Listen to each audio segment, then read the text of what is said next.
Ilang beses mo kayang magpatawad?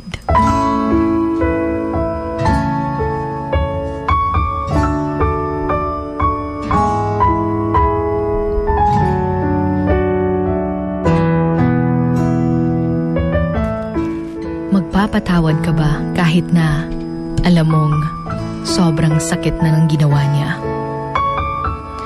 Paulit-ulit mo siyang binigyan ng chances pero paulit-ulit niya ring ginagawa yung mga bagay na yun. Kaya mo pa rin ba siyang patawarin? Kaya mo pa rin ba siyang tiisin? Alam niya na mahal mo siya. At kaya binigay mo lahat-lahat sa kanya para hindi na siya maghanap pa ng iba. At hindi na niya hanapin pa sa iba dahil lahat-lahat na ibigay mo na.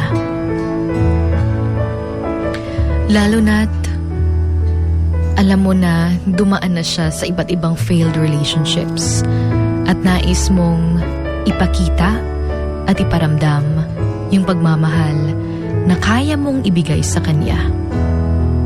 At para mabigyan siya ng pag-asa. Dahil para sa'yo, gusto mong ipakita lahat-lahat ng kaya at ng kaya mong gawin para sa kanya. Na dahil sa'yo, masasabi niyang hindi lahat ng tao ay pare-pareho. Na meron ding marunong magmahal ng totoo.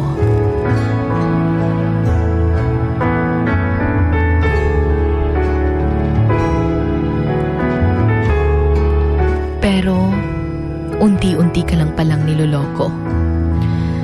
Yung ilang taon mong nilaban yung relasyong hindi mo alam kung worth it bang ipaglaban.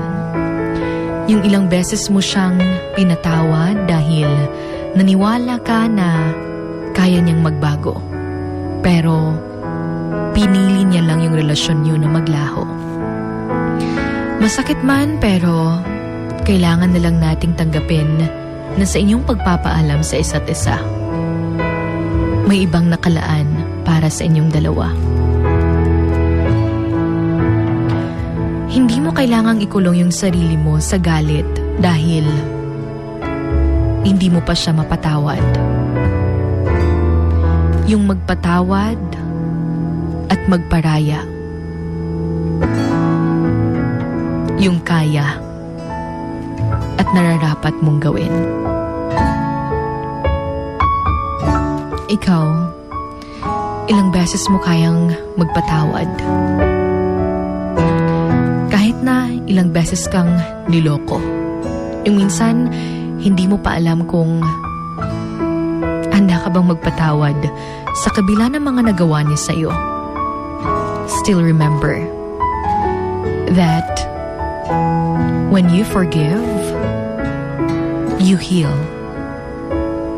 And when you let go, you grow.